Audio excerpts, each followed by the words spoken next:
नमस्कार साथियों, जय हिंद, वंदे मातरम, भारत माता की जय। साथियों, संघर्ष क्या होता है?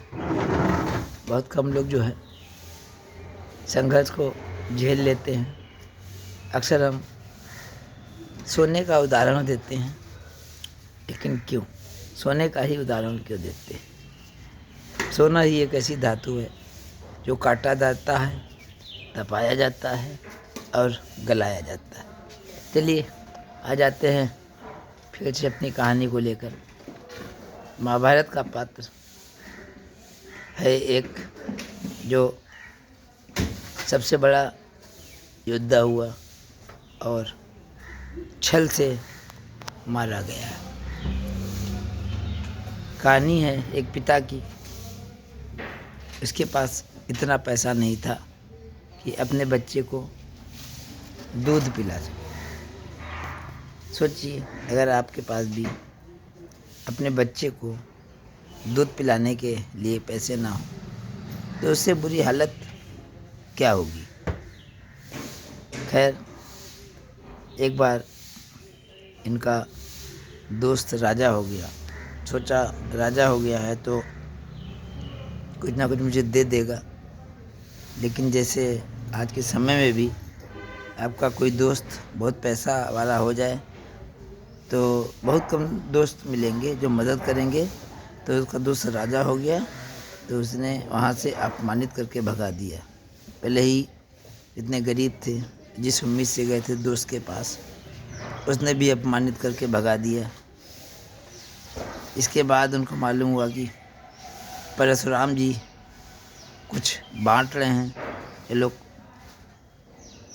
चला जाए। परशुराम जी के पास गए।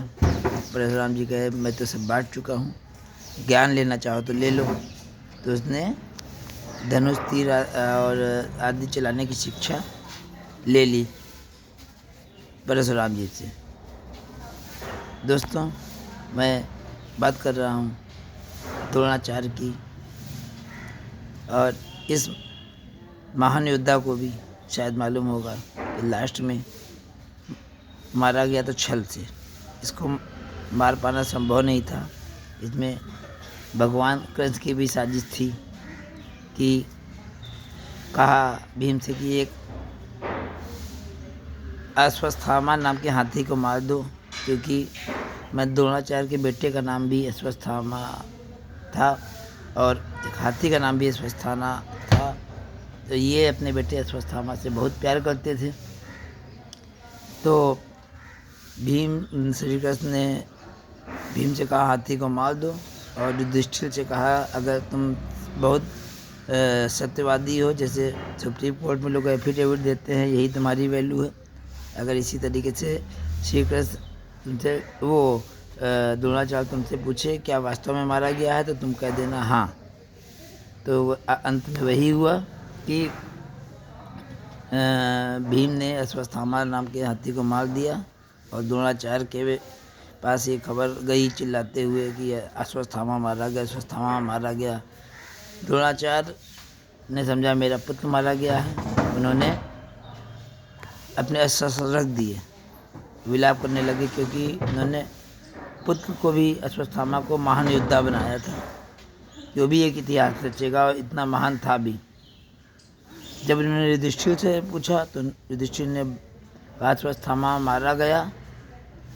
थोड़ा और आगे युधिष्ठिर कुछ कहना चाहते थे, लेकिन इस बीच भीम और सब लोगों ने जो है शंख बजा दिया। अंतिम आवाज़ सुनी नहीं। और पीछे से जो पांडव सेना के सेनापति थे धृष्टद्युम्न, उन्होंने मार दिया द्रोणाचार्य को। इतने महान योद्धा को इस तरह से मारा गया, लेकिन कितने संघर्ष करके कहाँ तक आए। नमन द्रोणाचार्य को और उनके संघर्ष को नमन। साथियों, मिलता हूँ फिर इसी तरह।